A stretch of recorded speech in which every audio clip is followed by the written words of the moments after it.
Adjective clauses, easy peasy. Hey guys, I'm Kerry. In this video, you'll be learning all you need to know about adjective clauses.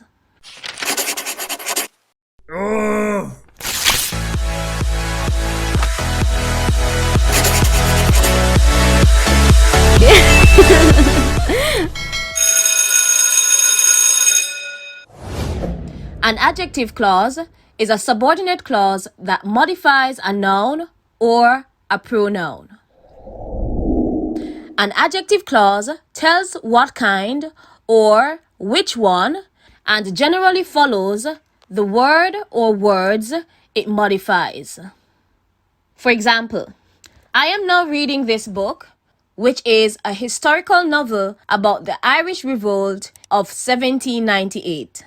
The adjective clause, which is a historical novel about the Irish revolt of 1798, modifies the noun book, telling what kind of book. Another example. A photograph of those who had participated in the school's Earth Day celebration appeared on the front page of the local newspaper. The adjective clause, who had participated in the school's Earth Day celebration, modifies the pronoun those, telling which ones. Depending on how it is used, an adjective clause is either essential or non-essential. An essential or restrictive clause contains information necessary to the sentence's meaning. A non-essential or non-restrictive clause contains information that can be omitted without affecting the sentence's basic meaning. An essential clause is not set off by commas. A non-essential clause is set off by commas.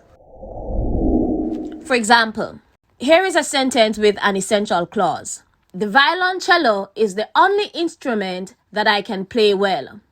The adjective clause, that I can play well, is essential because omitting it would change the basic meaning of the sentence. Here is an example of a sentence that has a non-essential clause. Lionel, who can play many instruments, taught me how to play the violoncello. In this sentence, the adjective clause is non-essential because omitting it would not affect the basic meaning of the sentence. Tips and tricks. Generally, an adjective clause that modifies a proper noun, such as Lionel in the second example, is non-essential and is therefore set off by commas. Relative pronouns. An adjective clause is usually introduced by a relative pronoun. Here is a list of the common relative pronouns.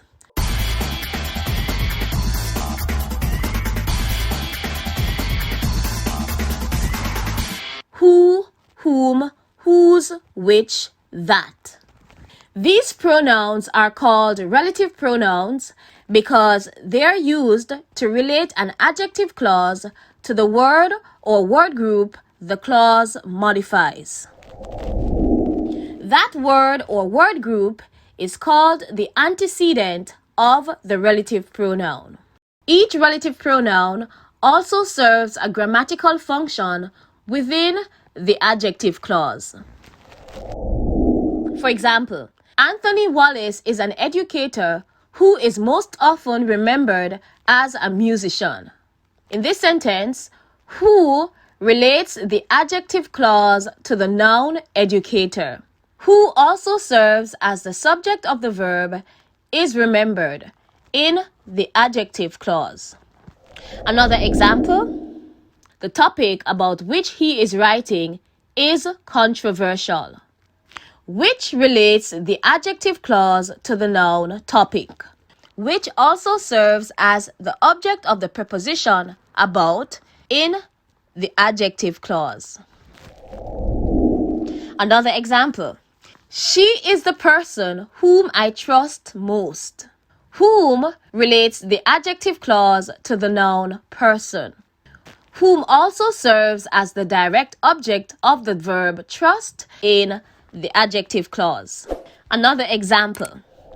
Do you know the name of the group whose recording is number 1 on the charts? Whose relates the adjective clause to the noun group. Whose also serves as a possessive pronoun modifying recording in the adjective clause. Another example. I have read nearly every novel that Jean Rhys has written. That relates the adjective clause to the noun novel and serves as the direct object of the verb has written. Sometimes the relative pronoun is left out of a sentence. In such a sentence, the pronoun is understood and still serves a grammatical function within the adjective clause. For example, we will never forget the wonderful summer we stayed with our grandparents in Sweden. When is understood. The understood relative pronoun relates the adjective clause to summer.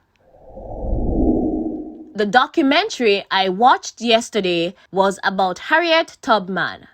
That is understood. The understood relative pronoun relates the adjective clause to documentary.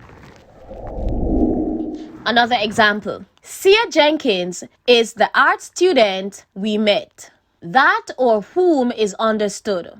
The understood relative pronoun relates the adjective clause to student and serves as the direct object of the verb met in the adjective clause. Please note, who and whom refer to persons only.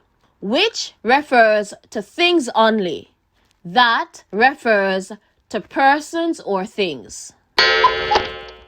Occasionally, an adjective clause is introduced by the word where or when. When used in such a way, these words are called relative adverbs.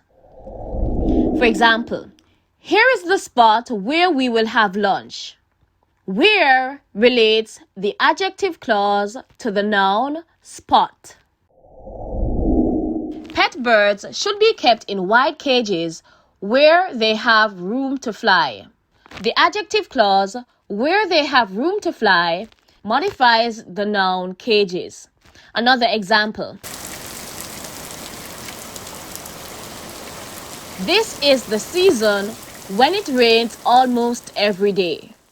When relates the adjective clause to the noun season. Thanks for watching, guys. Be sure to check out my other cool videos. Like, subscribe, and share, and I'll see you in the next video. Until then, stay grammarous. Bye, bye, bye.